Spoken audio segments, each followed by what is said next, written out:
ಕಿಡಿಗೇಡಿಗಳ ಕೃತ್ಯಕ್ಕೆ ಶಾಸಕ ರಾಜು ಕಾಗೆ ಬೇಸರ.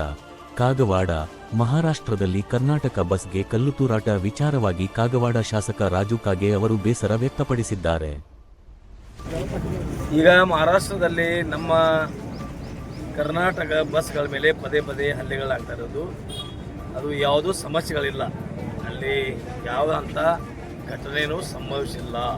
ಯಾರೂ ಕಿಡಿಗೇಡಿಗಳೇ ಅಂಥವು ಕೆಲಸವನ್ನು ಮಾಡ್ತಿರ್ತಾರೆ, ಯಾರೂ ತಿಳಿದವ್ರು ಮಾಡೋದಲ್ಲ. ನಮ್ಮಲ್ಲಿ ಆಗಲಿ ಅಲ್ಲಿ ಆಗಲಿ ಅದೇನೇ ಇದ್ರೂ ಸರ್ಕಾರ, ಮಹಾರಾಷ್ಟ್ರ ಸರ್ಕಾರಕ್ಕೆ ಗಮನಕ್ಕೆ ತಂದು ಇಂಥ ಘಟನೆಗಳು ಪದೇ ಪದೇ ಮರುಕಳಿಸಬಾರ್ದು ಅನ್ನೋಂಥದ್ದು ಅಲ್ಲಿ ಎಚ್ಚರ ಮಾಡ್ತೀವಿ. ಮತ್ತು ಅಸೆಂಬ್ಲಿಯಲ್ಲಿ ನಾಳೆ ನಾನು ಸಂಡೇ ಹೋಗಿ ಸೋಮವಾರ ಹಿಡಿದ ಅಧಿವೇಶನದಲ್ಲಿ ಭಾಗಿಯಾಗ್ತಾ ಇದ್ದೀನಿ. ಈ ಕುರಿತು ಸರ್ಕಾರದ ಗಮನವನ್ನು ಸೆಳೆತೀವಿ. ಅದೇನು ಇಲ್ಲಿ ಬೆಳಗಾವದಲ್ಲಿ ಆಗಲಿ ಮರಾಠಿ ಕನ್ನಡ ಅನ್ನುವಂಥದ್ದು ಯಾವ ಸಮಸ್ಯೆನೂ ಇಲ್ಲ. ಅದು ಯಾವುದೋ ಮೊನ್ನೆ ಒಬ್ಬರು ಪಿ ಡಿ ಒ ಮೇಲೆ ಯಾವ ಒಬ್ಬರು ಹಲ್ಲೆ ಮಾಡಿದಾಗ ಅದನ್ನು ಲಗೇಜ್ ಅದನ್ನು ಜಾತಿ ಮ್ಯಾಗ ಮರಾಠಿ ಕನ್ನಡ ಜಗಳ, ಯಾರೋ ದೂಷಿಗಳು ಇಂಥವಕ್ಕೆ ಕುಮ್ಮಕ್ಕೆ ಬಿಡ್ತಾ ಇದ್ದಾರೆ. ಅದಕ್ಕೆ ಏನೂ ತೊಂದರೆ ಇಲ್ಲ. ಯಾವುದೋ ಒಂದು ನಾವು ಜಗಳ ಆಯ್ತು, ಮುಸ್ಲಿಂ ಕೂಡ ಜಗಳ ಆಡ್ತೀವಿ, ಅಲ್ಲಿ ಲಗೇಜ್ ಅದು ಹಿಂದೂ ಮುಸ್ಲಿಂ ಅಂತೇಳಿ ಅದು ಕಿಡಿಗೇಡಿಗಳೇ ಮಾಡುವಂಥ ಕೃತಿ ಅದು.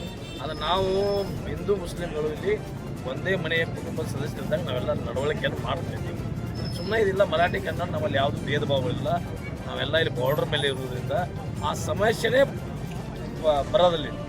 ಸುಮ್ಮನೆ ಯಾರು ಕಿಡಿಗಳು ಒಂದು 4 ಊರಾಗ ಒಂದು ಯಾರು 4 ಕಿಡಿಗೇಡಿ ಇರ್ತಾವಲ್ಲ, ಅವ್ರ ಕೆಲಸ ಐತಿ, ಅದನ್ನು ನೋಡ್ತೀವಿ.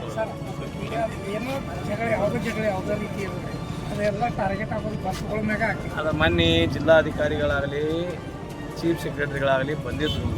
ಇವ್ರು ಯಾವ ಇಂಥವು ಘಟನೆ ಆದ್ರೂ ಇದಕ್ಕೆ ಏನು ಇಂಥ ಘಟನೆಗಳಾದವು ಇದನ್ನು ಕ್ಲೋಸ್ ಮಾಡ್ಲಿಕ್ಕೆ ಒಂದು ಸೂಕ್ತವಾದ ವ್ಯವಸ್ಥೆ ಮಾಡ್ರಿ ಅಂತೇಳಿ ನಾವು ಮಾತಾಡಿದ್ದೀನಿ. ಸರ್ಕಾರದ ಟ್ರಾನ್ಸ್ಪೋರ್ಟ್ ಮಿನಿಸ್ಟರ್ ಕೂಡ ಮಾತಾಡ್ತೀವಿ.